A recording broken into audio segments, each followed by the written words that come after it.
Hey everyone, this is Mental Health is True Wealth. I'm your favorite autonomy coach, AB, and we back at it. Why wouldn't she be? Listen, man, don't act like y'all ain't watched Lil' Kim in the 90s, bro. Don't play me. Don't play me. Listen, next week, please stay tuned, because next week we are going to discuss minorities and the stigma attached to therapy. But see, today,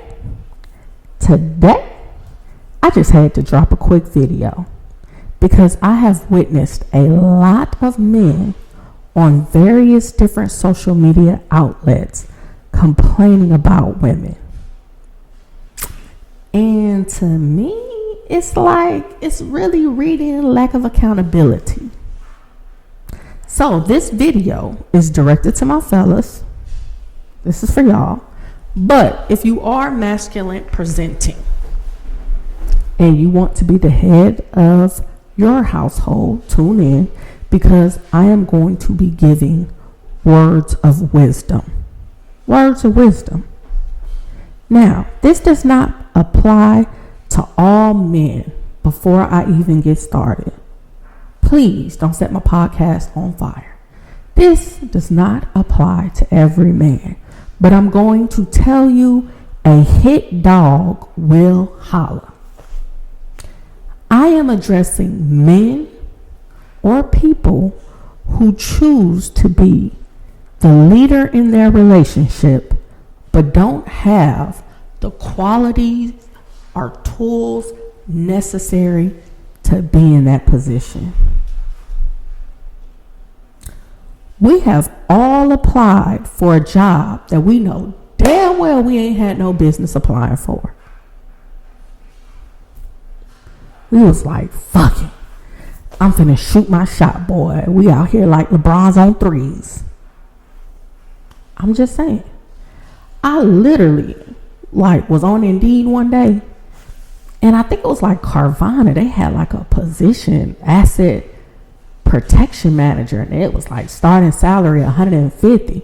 I ain't never done asset protection in my life, boy. I threw that. Take that.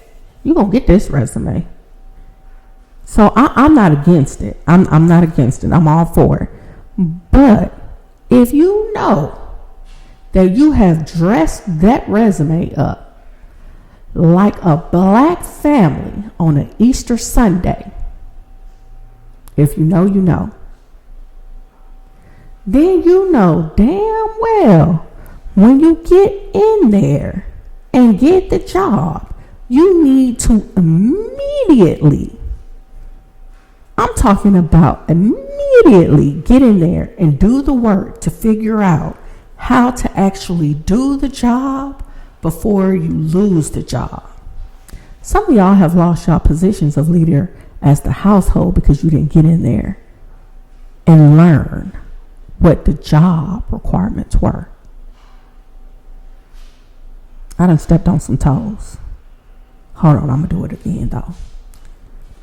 See, what people don't realize is that the tools that life gives us, the tools that we learn throughout life, can be applied to many different aspects of our life. It'll probably help you be really successful in those different aspects of your life. So if you didn't know, I'm here to tell you, apply those tools. So I saw a particular comment on Facebook, and it struck me a little bit. And so that's why I went ahead and made this particular topic. A man was addressing modern day women and their lack of submission. See, the type of person I am, I'm an accountability type of woman. You did. I love when people take accountability. See, where there is a problem, there are two parties that are accountable and responsible for that problem. The lack of submission is a learned behavior. behavior.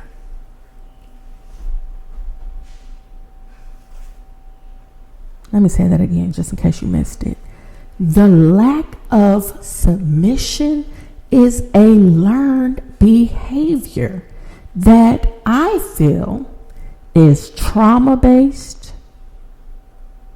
It's a trauma-based response and a self-defense mechanism. So let me break that down.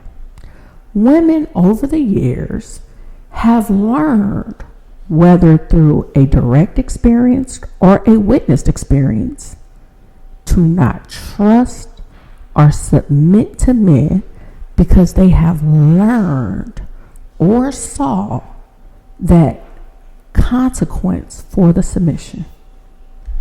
Having a woman submit and trust you is an honor that you should not take lightly.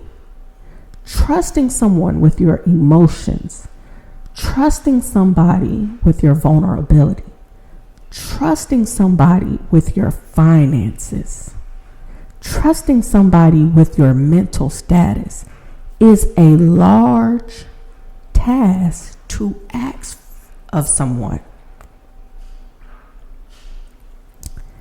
It is an even larger task to actually do it. So I saw a few statements that we're going to go ahead and address. Like one of the statements, the government is the reason we have single parent households because the man can't stay in the house and the woman receive benefits.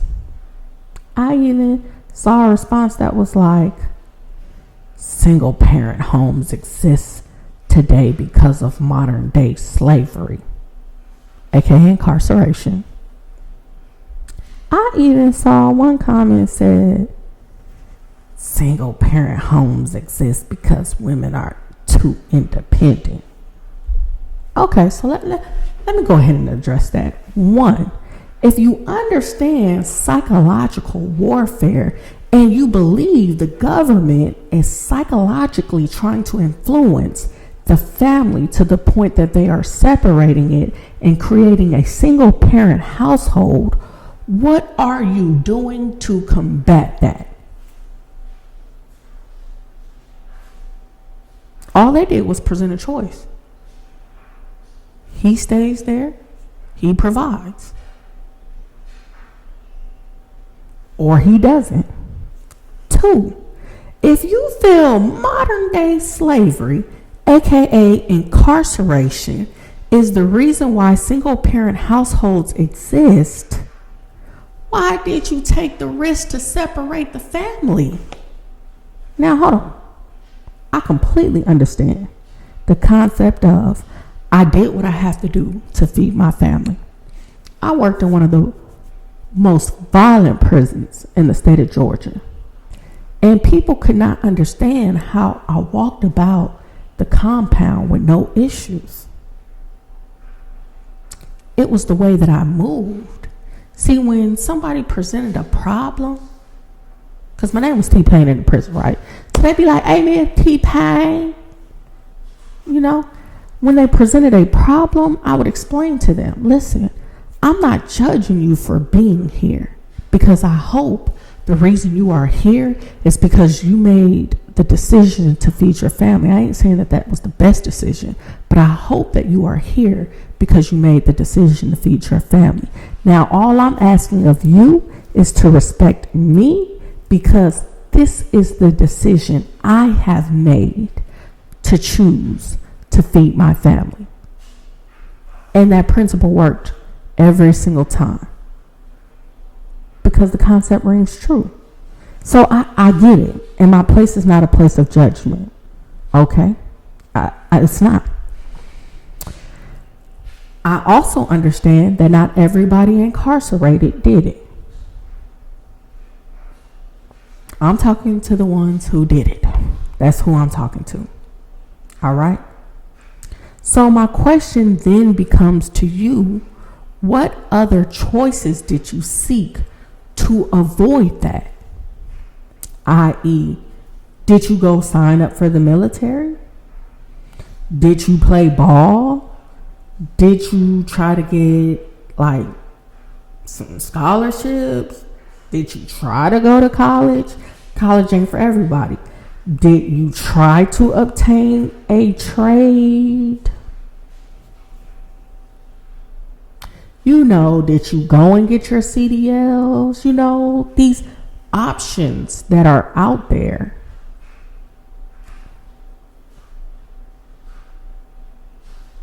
I'm just saying. 3, if you feel women are too independent, again, what have you done to combat that? See, women are independent because they have no other choice. They have no other choice. One thing about a good woman is she will do whatever she has to do to figure out how to make a way out of no way. Now, because she has to figure out a way out of no way, she has learned how to survive without you, or without a man, or without a partner. So now she's going to be independent. She has now learned how to survive, and she knows that the survival of her offspring is solely based on her. So why would she trust you? Am I helping you make sense? Like, I'm trying to break this down. So the question will always remain the same. What have you done to combat it? It's easy to bring up problems. It's easy to address what you see. But what are you doing to change the narrative? See, the man is supposed to be the head of the household. But do you know what it takes to be the head of the household? Do you understand the responsibility and the weight that is about to be placed on your shoulder? Or do you just like the title? Because the title sounds cute now. I ain't even gonna flex. The title sounds cute. So I had this male friend, right? He got a woman pregnant. And so immediately my question to him was, when you gonna marry her? My man's was like, hell nah, I don't see her as marriage material. And like, it blew me. I had to really like sit back like, huh? Cause the math ain't math this way. Why would you shoot your seed in her if you didn't see her as marriage material? Because I'm just going to make an assumption. Like, if you didn't think she was marriage material, I think it would be safe to assume she probably, maybe, just ain't mother material.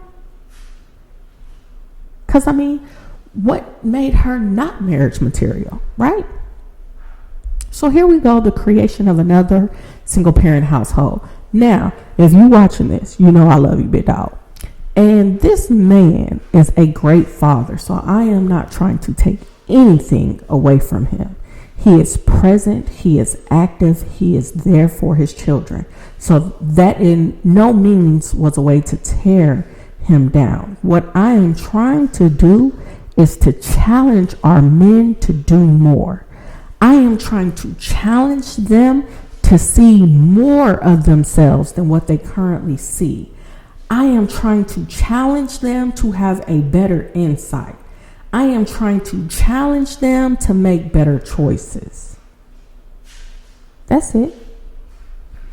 Every scar on a woman's heart and mind creates a wound. And if she's smart, she learns from it. The women that are too independent and not willing to submit are smart. Only an insane person would keep running into the fire to get burnt over and over again. It doesn't make any sense. In order to obtain submission, You have to give her a reason to submit.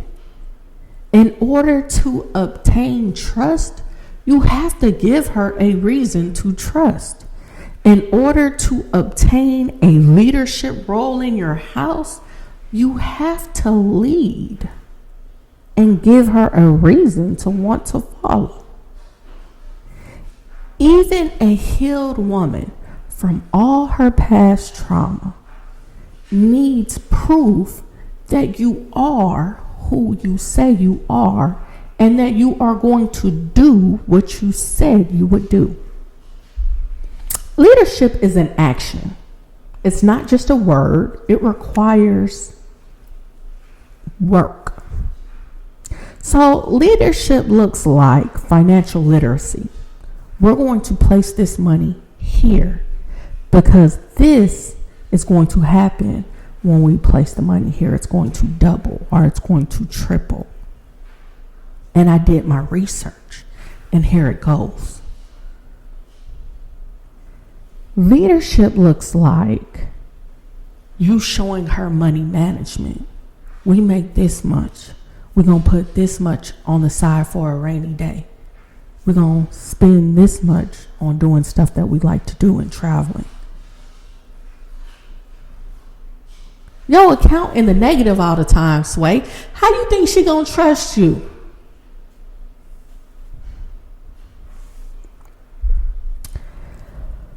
Leadership looks like I booked this counseling session because I noticed that our communication hasn't been the best. And before we allow this problem to fester and turn into something else, let's go ahead and have this session really quick. Leadership looks like, go ahead and get up and get dressed. We're about to head to church, but you're already dressed. And if you have kids, the kids are already dressed. Leadership looks like, hey, we're going to take care of our physical well-being. So you're standing in front of her and we're saying, hey, we're about to go work out, but you already have your workout clothes on. You get what I'm driving home here? What leadership looks like? But see, if you go back to the 5 tips that I gave y'all for a relationship, go watch that video so you can apply it, because I'm giving you building blocks. You're not getting everything at once. They're building blocks. So if first you learn your partner by asking them what they need from you, then you can create an action plan to provide them what they need. And then you have to pay attention to notice when there is something wrong with her. You have to notice when she changes. See, this ain't the Stone Ages no more. You can't just Fred Flintstone her, pop her over the head, drag her into the cave, and she gonna follow you blindly. Those days are far, far, far away in our past. The traits that your woman exhibits that you don't necessarily like is a learned behavior. No, it is not your job to heal her. But it is your job to show her where the water is. You see she's thirsty. You see she's in need. So I'm going to lead you to the water. And if you've made a good choice in a woman, guess what she's going to do? She knows she's thirsty, so she's going to drink. Now, before I wrap all this up, I'm not telling anybody who's watching my podcast to be abused or neglected by someone who is not accountable and willing to get help. That is not the message of today. I am giving you tools to manage a fractured woman who wants to change. Women want to have a man they can trust to be everything they need and more. Women want to place their fear aside But they have to be given a reason to let go of that fear. Because that fear, that learned behavior, it's a self-defense mechanism. And throughout the years, it has taught her how to protect herself. Don't get frustrated. Just teach and lead. If you have ever taken a leadership course, the first thing they teach you is the best form of leadership is leading by example. So it goes back to that. The tools that you're learning in life, they really apply in many different aspects of your lives. But you got to go ahead and put your little handy dandy tool belt on and apply it to other areas. Go ahead and go home and do the work.